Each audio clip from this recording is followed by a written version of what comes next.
The May 19th midterm election is less than a month away. Many candidates running for the state House, Senate, and congressional seats in Kentucky will be on the ballot. The question is who will you vote for? And what will be the factors that determine the candidates that would best represent you? Hi, I'm Richard Nelson here with the Commonwealth Matters, and we appreciate you joining us.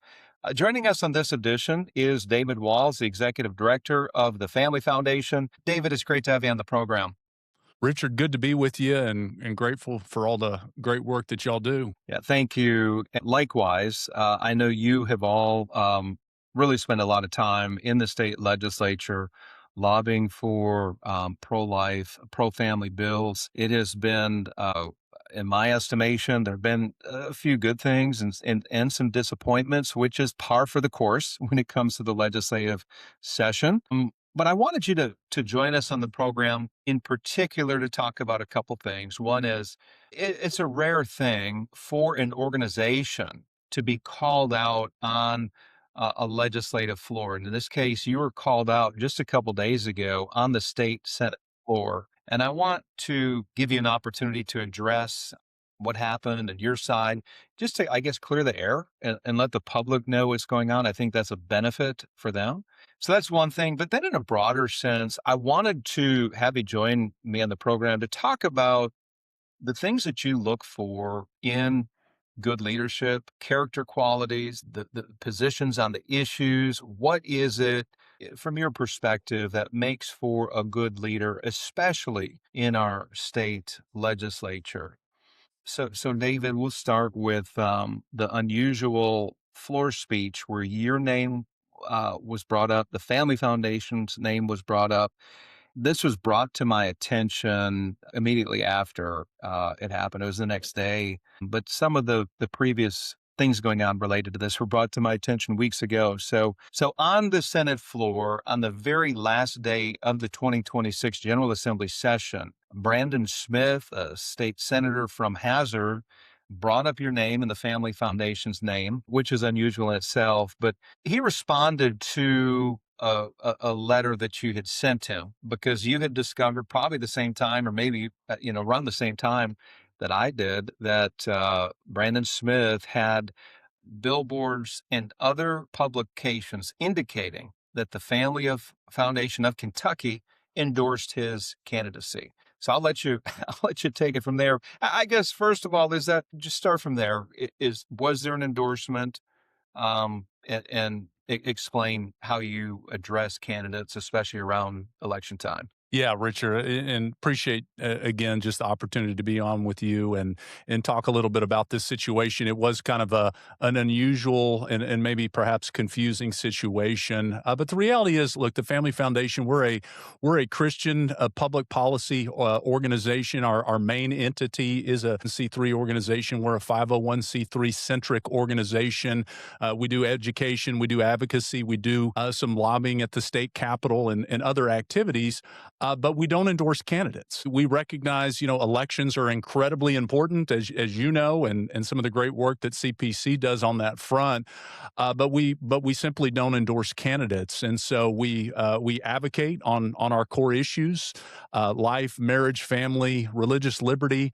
We do voter education and partner with and help put together voter guides to help educate Kentuckians to make a God-honoring decision, hopefully at the ballot box. And we do produce a legislative scorecard where we look at important key votes that legislators make after the legislative session, and we recognize legislators related to that. And so I think, the situation with Senator Smith, look, he's been in the General Assembly for a number of years, has worked with our organization in the past, has supported issues that, represent the values that we've supported in the past. But he's in a contested, primary election and has an opponent.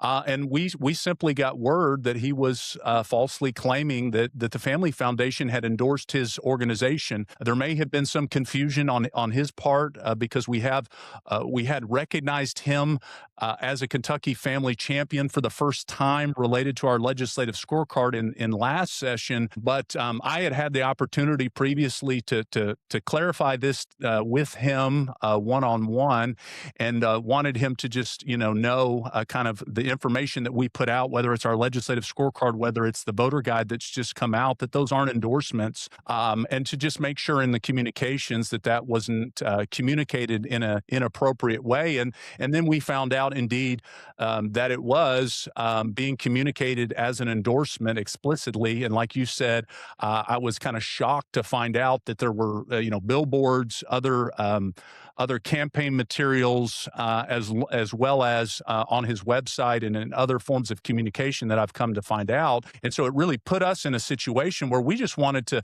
one, the truth to get out. We wanted to protect the integrity of our organization because, as Richard, as you can certainly appreciate, we have a lot of enemies, I should say, of some of the values that we stand for. And there's certainly probably folks that would be looking for opportunities to go after our organizations. And so we simply just put out a very clear, very firm, but very necessary cease and desist letter to ask him to stop saying something that wasn't true, that we had endorsed his campaign. And so I think that is what led him to make the floor speech on the floor at the very end of the session. David, one of the other concerns, and the reason why I was shocked is, first of all, I'm very familiar with how the Family Foundation engages during the session, but also with the scorecards. But never in the history of the Family Foundation has your organization endorsed a candidate. And here's the reason why: is because you're a 501c3 organization, which means that you're not allowed to.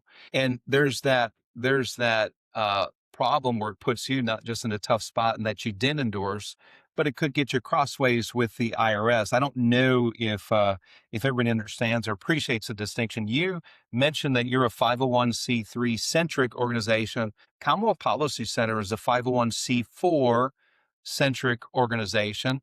And look, for the average listener, it looks like we're getting into the weeds, but from the IRS's perspective, this is important because a C3 organization is there to educate, inform, you have some lobbying capability, whereas a C4 organization can be political. Up to half of our budget can be politically oriented, where we can make endorsements, where we can have voter guides that are head to head and be a little more engaged politically. But when I first heard that you made this endorsement, I knew that something was up. And I wanted to give you every opportunity to explain to those who listen. And we do have listeners in that district. We have a radio station, and in fact, it's WDOC in Prestonsburg that carries this program weekly. And we shout out to them. We appreciate them carrying the Matters program. But I know that the listeners there would like clarity. And the voters throughout that district would like clarity as to what you've done. Bring us up to speed as to after that floor speech where really you were thrown under the bus. And I thought it was unfair, by the way. I'd tell that to Brandon Smith if he had joined me on the program. I think maybe he misunderstood and misinterpreted the family champion designation from last year as an endorsement. Even so, it does not justify it after he was told that this is not an endorsement. An endorsement is an endorsement. That is a term of art when it comes to politics. And having an award or a designation like you gave him, that's a different category. And it's unfortunate that at best he misconstrued it. At the worst, it was something else, a misrepresentation. Tell us Yeah. where you are right now. Yeah, well, and I'll just add to that, Richard. We immediately had a lot of supporters in Senate District 30, that reached out to us, and we're just very confused by the situation. And so, our hope and desire, again, in sending the essentially a cease and desist letter to Senator Smith was not to attack him or really to intervene in the campaign in any way, but simply just to again bring truth truth and clarity into the situation. In fairness to the other candidate in the race, State Representative Bill Wesley, who also has been, recognized repeatedly by us as a Kentucky family champion for his strong voting record as well. And again, at the end of the day, just wanting to have clarity in this. There was some things that were said on the floor speech, some additional things that were just simply not true about our organization, and not true, honestly, about some of the things that we published on voting records as it relates to Senator Smith. And so I encourage folks, you can go to our website at kentuckyfamily.org and take a look at our legislative scorecard. We publish that to help provide our supporters and grassroots conservatives and Christians a deep dive into the legislative voting record of candidates, so they can see where candidates have really stood on these important issues. And then also our voter guide that we've done in partnership with iVoter Guide, that folks can visit at votekentucky.us, and you can see a comparison, not just of this race, of any of the contested primary races as well. But look, I'm thankful for all those that serve in the General Assembly. I want to give grace and recognize that it can be a tough job to work in the General Assembly and to serve, and then also to have to be running a campaign. So I want to give some grace there. But at the end of the day, there were just some flat out false things that were said, and some misrepresentations of the Family Foundation that we just feel the need to correct, and we want to continue to correct because we care about the truth. And at the end of the day, on May 19th, on primary election day, we want folks to go vote on factual, truthful information about which candidate best represents their values.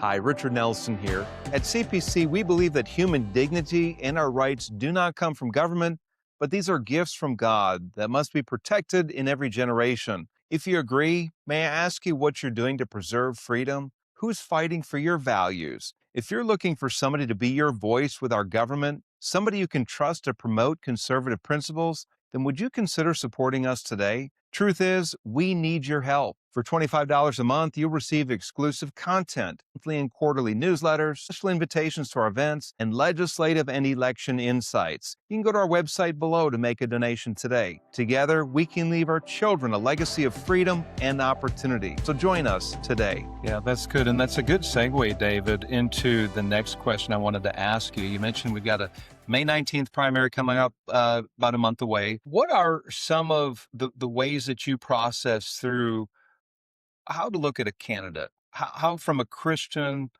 perspective, a Christian worldview analysis, how would you look at candidates who are on the ballot? Let's say there's regardless of the race, either some kind of legislative race, state house or state senate. What are some of the things that you look at? Of course, the issues I think are obvious, right? Where do they stand on fundamental issues? I think of like creational order issues, male and female Absolutely. marriage. But what's your rubric, if you will, that you're looking at candidates who would bring about that Christian to the legislature, but also Christian worldview when they look at the issues? Can you expand on that? Yeah, absolutely, Richard. And like you said, I mean, I do think we have to start with the issues and with the core issues. Where do they stand on the issues of family, God's design of the family, and marriage being an institution created by God as a union of a man and a woman, and a husband and a wife. Obviously, the issue of life being so foundational to protect preborn image bearers, religious liberty, human sexuality, human dignity, standing up against harmful vices that seek to prey upon folks. Those are all incredibly important. But when you get further from that, you've got to look to issues of character, issues of leadership, and really, we're in a moment in time where some of the battles you mentioned creational order. I mean, it really is amazing, and I know you appreciate this, Richard. So many of the issues of the day that are being debated in our culture are Genesis 1 issues. They are foundational issues. And so when we're talking about, our government officials being faced with life or death decisions, when it's the issue of life, foundational creational order issues, we are also looking for candidates that are willing to be bold and unapologetic and standing for the truth and saying, look, in the Commonwealth of Kentucky, we've been blessed to have legislative majorities, that have, a strong pro-life caucus, for example, that takes up a significant portion of both the caucuses in both houses. How are we going to advance these issues in meaningful ways?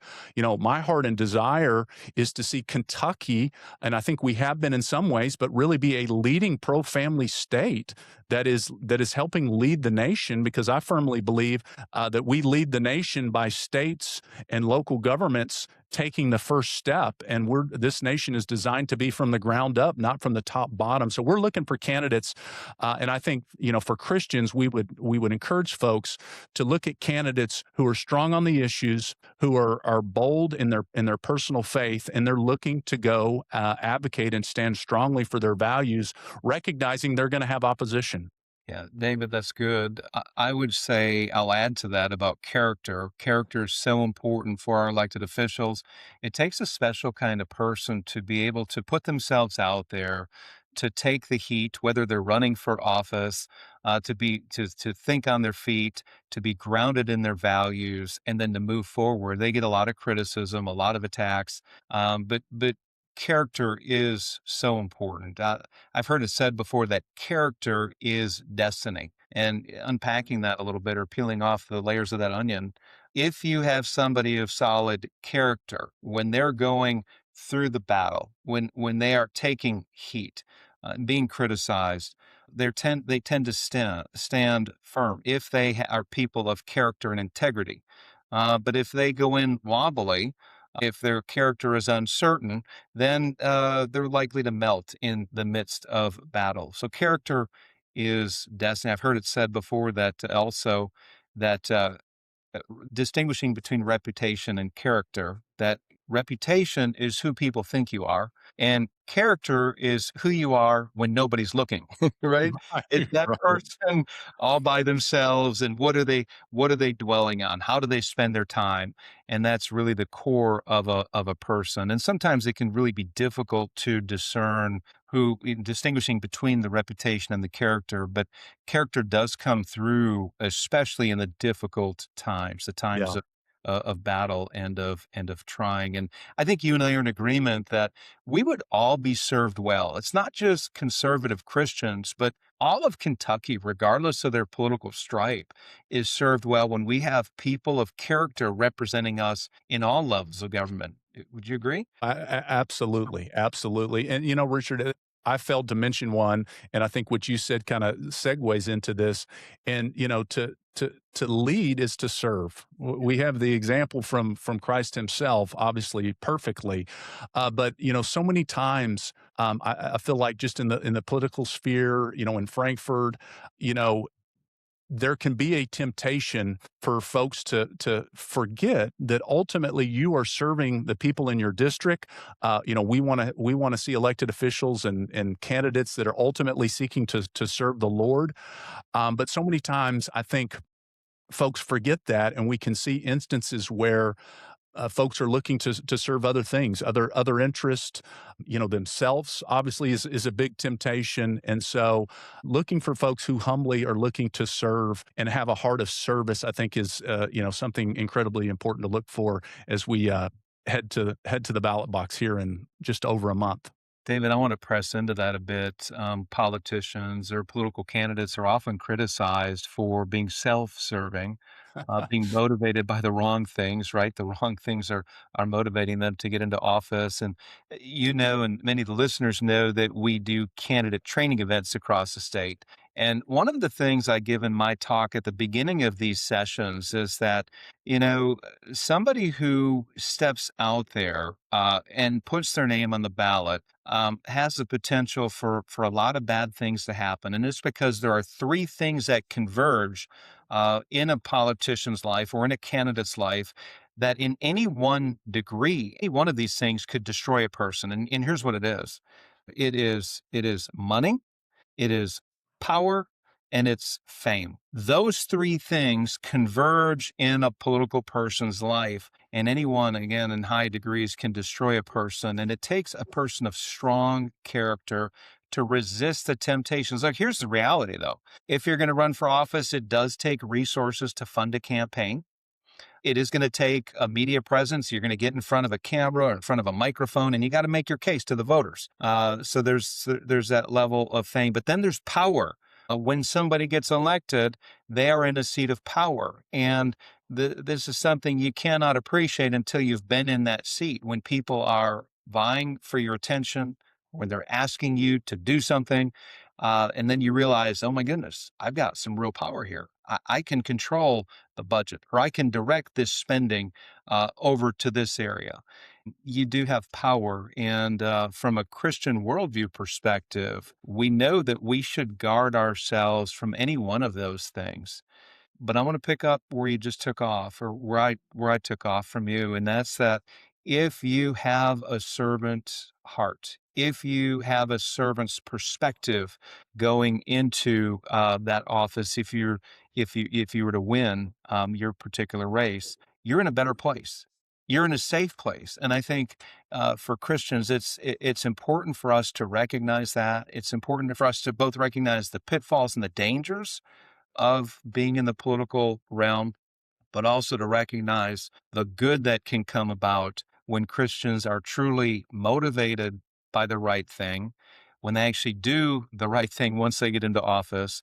And I think all of us benefit from that. Even those non Christians who may not appreciate the values or perspective, there's a sense of fairness and justice and integrity that a mature Christian would bring to that office.